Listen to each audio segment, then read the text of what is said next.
Salut les spirites. Je voulais vous parler d'un petit sujet qui me tient à cœur depuis quelques jours euh, et que j'appellerais le sous-ego. On a coutume de parler du sur-ego ou de l'ego tout court. Mais quand on parle de l'ego tout court, souvent ça sous-entend le sur-ego, le fait de donner beaucoup d'importance à son mental. Euh, et du coup passer à côté d'une énergie bien plus profonde et bien plus créatrice en conscience que ce fameux ego, ce fameux sur-ego. Et ben ouais, je vais vous parler du sous-ego parce qu'on n'en parle pas assez et moi j'ai une petite vision là-dessus qui me dit que en fait ce que j'appelle donc le sous-ego, pour moi, il est aussi handicapant que le sur-ego. Ça peut être difficile à comprendre lorsqu'on doute de soi, lorsqu'on doute de ses capacités, lorsqu'on doute, lorsqu'on manque de confiance en soi. Et ça met autant en valeur l'ego que le sur-ego. C'est-à-dire que en pensant de cette façon, en voyant les choses de cette façon, comme quoi nous ne sommes pas assez, il nous manque ça, on n'est pas capable de, toutes ces phrases de sous-ego sont de l'ego, au même titre pour moi que le sur-ego. C'est-à-dire qu'on met en avant, sa personnalité, son mental, avant le reste, avant l'importance essentielle du reste, c'est-à-dire notre profondeur, notre cœur,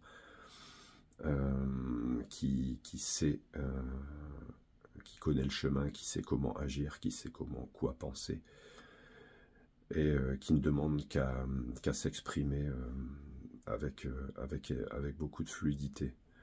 Et donc, encore une fois, pour moi, le sous-ego est aussi handicapant que le sur-ego.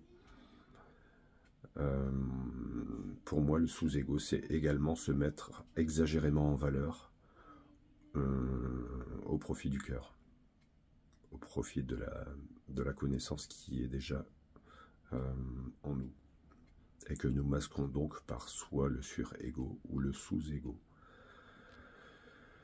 Voilà, c'est ce que je voulais dire, parce que je pense qu'on n'en parle pas assez et que les gens peuvent avoir peuvent se faire une idée sur le doute, le manque de confiance en soi, et se dire qu'en fait,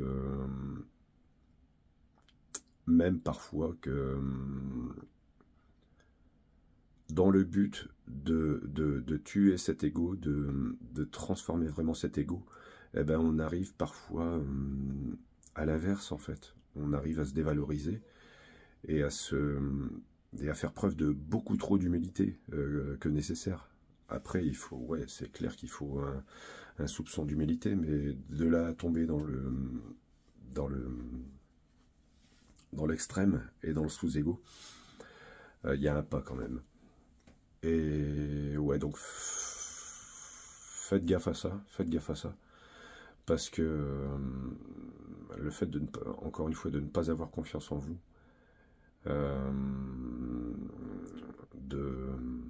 de remarquer que vous n'êtes pas, entre guillemets, à la hauteur, que vous ne serez jamais capable de faire telle ou telle chose, ou d'aller vers telle ou telle chose, c'est de l'ego. C'est de l'ego. Vous donnez trop d'importance à ce mental qui vous tient encore enchaîné. Donc d'une façon ou d'une autre, d'une façon extrêmement basse ou d'une façon extrêmement haute, faites gaffe aux extrêmes concernant l'ego. Il y a juste à le remettre à sa place, c'est-à-dire au milieu, dans le rôle admirable qui est le sien, de nous préserver de tout danger physique et de pouvoir nous organiser d'une certaine façon